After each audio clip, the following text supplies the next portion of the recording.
G'day, how you going? This is a response to Nathan Lentini's most recent video. Happy birthday, brother. He spoke in regards to how conflict arises due to opposing worldviews, opposing perceptions, or, in other words, opposing narratives. People have philosophized about this for thousands of years, and Nathan made this point as well himself, that it would be nice if people could base their worldview on quote-unquote truth, on the truth of reality. But there's a problem with that, and there's an issue with that, okay? This will explain to you, you'll be able to understand with this information, this wisdom, exactly why it is the way of life, it is the way of nature and human history to have conflict in order to establish and force. You need force, assertion, you need to assert yourself, you need to be dominant with your worldview and your narrative for it to survive, for it to live. It is fundamental to a narrative, or for humans to exist in this world. There must be conflict of some form. That doesn't mean we have to be violent or unjust, but we must face conflict and aversion and struggle and grow through this. That's a part of life. Now, fundamentally, it would be nice if we could base our worldview on a truth of reality, something scientific, something objective, beyond our subjective opinions, which can sway and vary.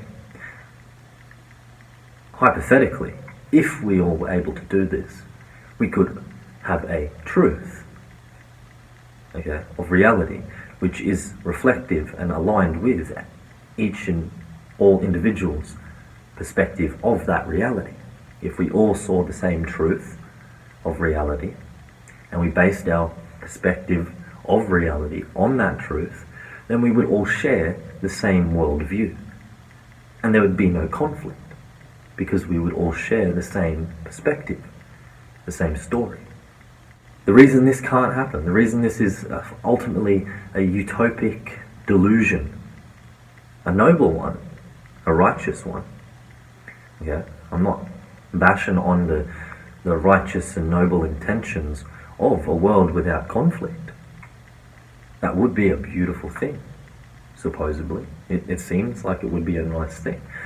But it's not a reality, it's not a possibility, so we can't really say that it would be nice or not, because it's not possible. It's like they say, the grass is always greener on the other side.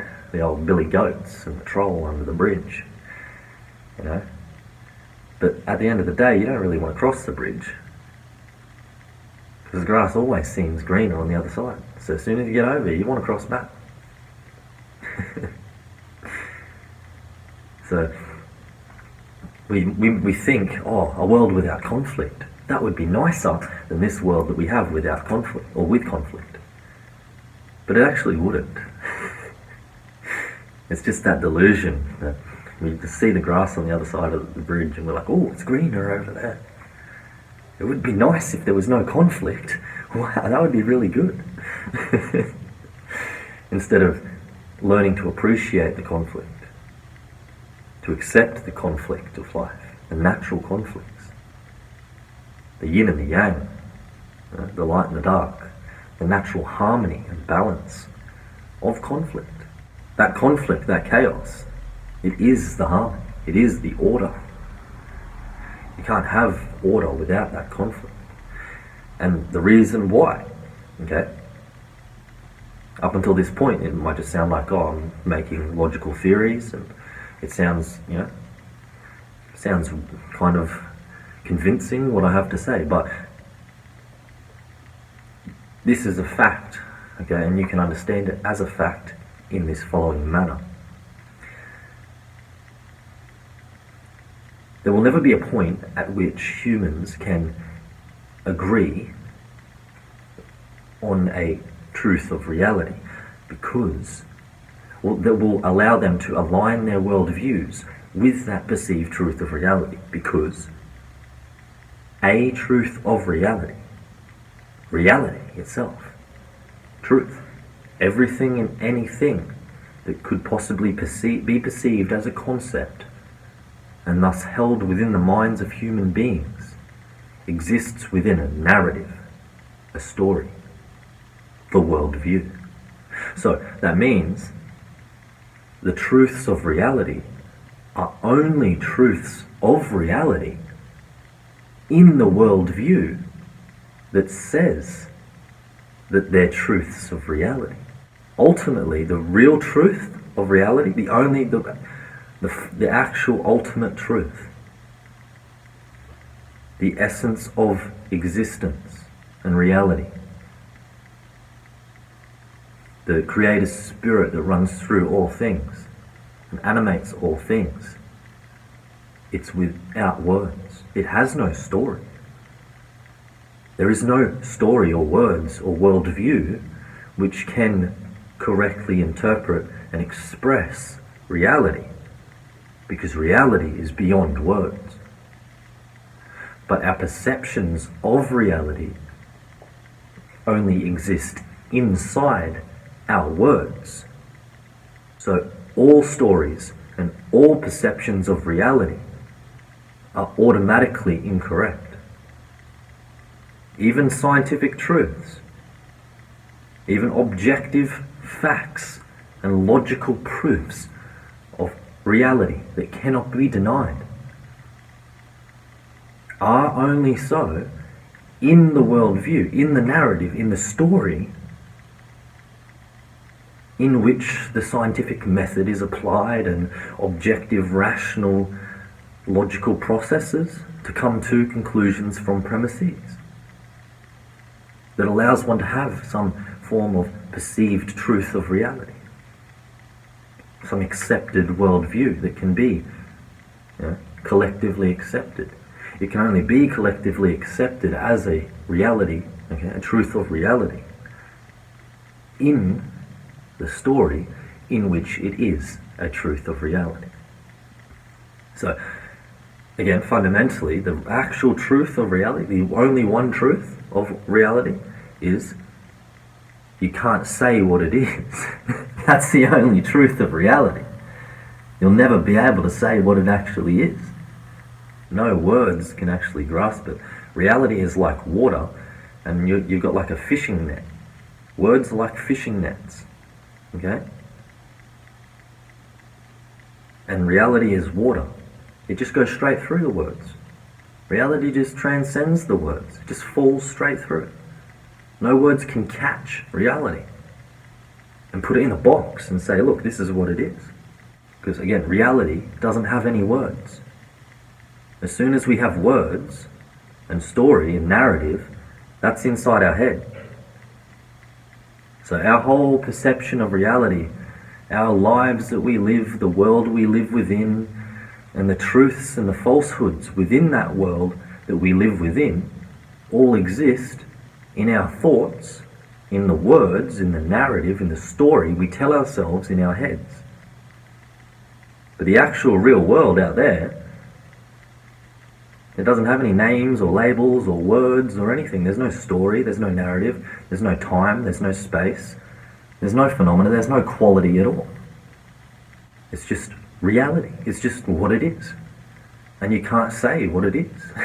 Right? And as soon as you try to say what it is, you're speaking from within a narrative, which is a limited worldview, which is simply ideas and perceptions of reality, not the actual reality itself. And therefore it is impossible for humans to actually agree on a story of reality. We can agree on a reality that has no story, no words, no forms, no time, no space, which is eternal and infinite, and the spirit of the Creator in and all things, animating all things. But even that's using some words to give it some type of flavour. Humanity can understand that aspect of reality by feeling it, without having to speak about it or use any words, by just sitting with reality and being present with reality. Yeah? And not trying to talk about it or think about it or understand it in a narrative.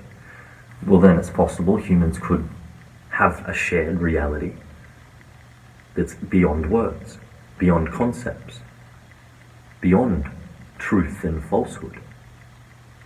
But as soon as we have our stories, our narratives, then that's what we're working within. Not truth, not reality. Again, no story, it can be a reality. So, yes, it's true, all conflict arises in human populations and always has throughout history due to different worldviews, different interpretations of reality. But it's impossible to avoid that conflict and have a shared worldview of reality unless it comes from the dominance of a worldview that asserts itself and says that this is what reality is and this isn't. But it can never go the other way around. The story of reality can never come from reality. The perception of reality comes from the story. So people will always have different stories, and there will always be conflict. So at the end of the day, the only choice you have is what story are you going to tell? And can you tell it in a way in which limits and restricts the possibilities for conflict to arise? You can never put an end to it, but you can tame conflict. You can make conflict diplomatic and logical and humane and mature and civil, as opposed to violent and unjust and monstrous. But there has to be conflict. So, I suggest, don't try to avoid conflict. Dive headfirst into the conflict and try to work through the conflict in a way in which limits the negative outcomes and effects that are inherent in the inherent conflict of existence. The best we can do is try to limit that and try to be understanding that there will be conflict and to try to work with that conflict. But never try to stop the conflict. That just creates more uncontrollable, chaotic conflict that leads to violence and unjust, monstrous behaviours. Inhumanity. Trying to stop the conflict, that's what leads to the worst conflict. Trying to get everyone to accept your story of reality. That's what leads to the most delusion and confusion as to what the truth of reality is. So if we want people to be able to have the least amount of conflict and to be able to have the most potential to see a collective and unified truth of reality that allows them to share a worldview and work together, then we have to not try to name reality, understand that we don't live in reality, we live in a story, we tell about reality. And that we have to accept the conflict and work with it.